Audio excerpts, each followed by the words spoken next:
ఏ శుభకార్యానికైనా శుభారంభం. సరదా క్వశ్చన్ అడుగుతాను జూనియర్ ఎన్టీఆర్ గారి గురించి.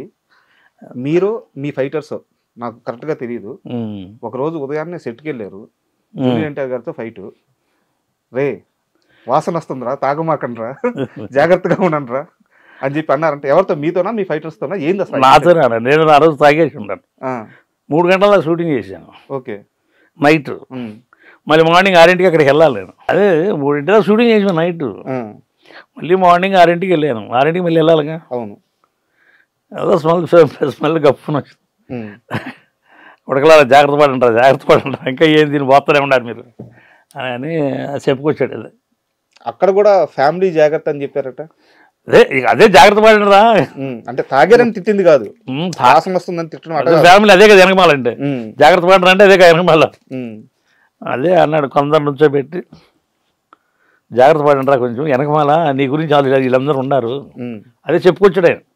వెనకమాల నుంచి పిల్లలు నీ మీద ఆధారపడి ఉన్నారు అని చెప్పిన దాని మీద 3ంటిదా నువ్వు తాగుతూనే ఉండి మళ్ళీ ఇప్పుడు వచ్చావు నువ్వు ఫైట్కి అని నేను చెప్పుకుని వచ్చాను. ఇప్పుడు నేను బయటికి వెళ్ళి 2 జామాకులు నవ్వులు మళ్ళీ లైన్లోకి వచ్చా. జామాకులు షాట్లు అడ్డు తిరిగి బయటికి వెళ్ళి 2 జామాకులు నోట్లో పెట్టి నవ్వులుకుంటూ వచ్చాను. నాకు తెలిసిలే రారా నువ్వు అని చెప్పాను. ఏమని పిలుస్తారు మిమ్మల్ని? అన్నయ్యని పిలుతాడు, లేదంటే రామకృష్ణ పిలుతాడు. గబుక్కన ఒరే అని అంటారు.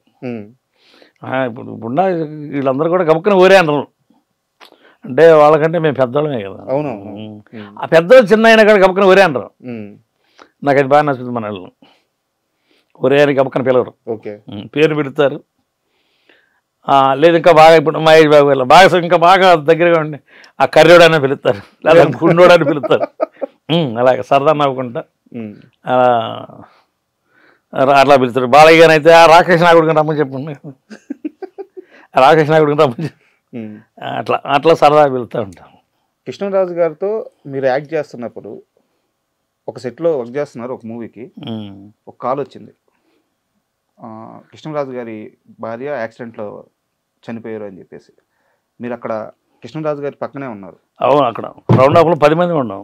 ఆ కాల్ వచ్చినప్పుడు ఆయన ఎలా స్పందించారు అది మీరు కళ్ళతో చూశారు కాబట్టి ఒకసారి. ఆయన సడన్ షాక్ అంటే అసలు టోటల్గా చనిపోయిందని చెప్పలేదు తనకు కూడా. ఓకే.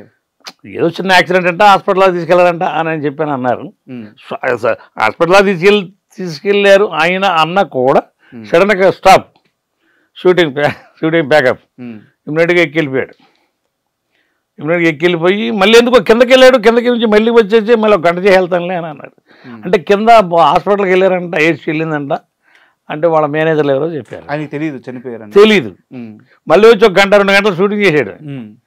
షూటింగ్ చేసి అంటే ప్రొడ్యూసర్ లాస్ అవుతాడో ఏమనుకున్నారు మరి.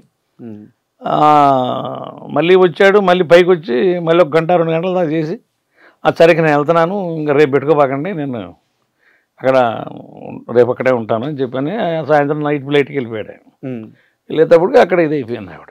అంటే టోటల్గా ఆయన వెళ్ళాక మేమందరూ మేనేజర్లు ఏంటి అని అంటే చెప్పారు అప్పుడు మాకు అందరు మేనేజర్లు ఇలాగ చనిపోయింది, ఆవిడ యాక్సిడెంట్లో చనిపోయింది అని చెప్పాను. ఏదో బట్టల కోసం వెళ్తా బట్టలు తీసుకొని యాక్సిడెంట్ అయ్యింది అని చెప్పాను. ఎక్కడ జరిగింది యాక్సిడెంట్? చెన్నైలో.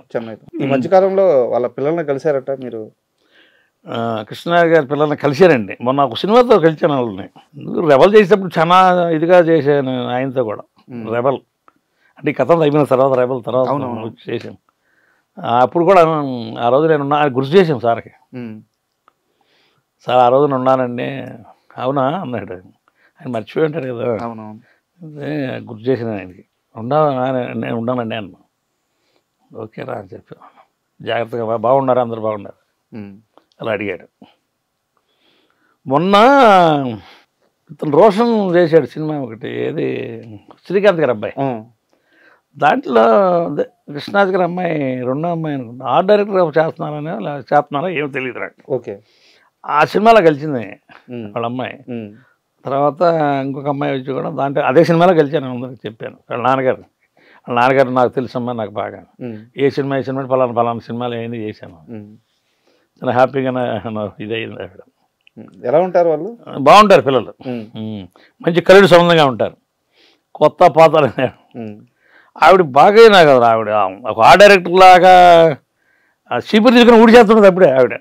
అంత పొజిషన్లో ఉండి అంత పొజిషన్లో ఉండి కూడా మేమంతా ఆశ్చర్యపోతుంటాం. ఆ డైరెక్టర్ అంటే అన్నీ చేస్తూ ఉంటారు కదా. అట్లా దాంట్లో చూశాను. తర్వాత తను ఏదో చేసుకోబోయే ఆవిడ కూడా ఆ డైరెక్టర్ అని చెప్పాను. ఓకే. తను అమ్మాయికి ఏదో మ్యారేజ్ ఏదో అవుతుంది, తను చేసుకోబోయేది కూడా ఆ డైరెక్టర్ ఏమన్నా చేసుకుంటున్నది ఓకే తెలిసింది. ఇద్దరు కలిసి చేస్తున్నాను సినిమా. ఆ డైరెక్టర్ తను కూడా ఉన్నాడు, ఇద్దరు కలిసి చేస్తున్నారు అనేది అని చెప్పని తెలిసింది నాకు. బాగా కళ్ళు సొంతంగా ఉంటారండి ఆడపిల్లలు, చాలా బాగుంటారు. సరదాగా మాట్లాడుకుంటూ ఆ అమ్మాయి అక్కడ పోవలసినంత ఆశ. అంతే కదా, కృష్ణరాజు గారి కూతురు, ప్రభాస్ చెల్లెలు, అంత పెద్ద కుటుంబము, అంత పెద్ద నేపథ్యము, వచ్చి ఒక సినిమా సెట్ లో చీపులు పట్టుకొని ఊడుతుంది. ఎడ్నెట్టుంది ఇడ్నెట్టుంది. పాపం నేను అనుకున్నాను ఏంది వీళ్ళకి ఇది, ఇంకా అంటే ఆ గర్వం లేదు మనుషులకి. చాలా సింపుల్గా వెళ్తూ ఉంటారు, గర్వం లేదు మనిషికి. ఆమె కూడా నేను చూసిన వాటిలో ప్రభాస్ది కల్కి సినిమా అండి. ఇప్పుడు అశ్విని గారి వాళ్ళ అమ్మాయి కూడా చాలా లారులు తిరుగుతూనే ఉండదండి చూడు. అది కూడా ఆ సినిమా కూడా చేశాను నేను, 2-3 నెలలు చేశాను. అది కూడా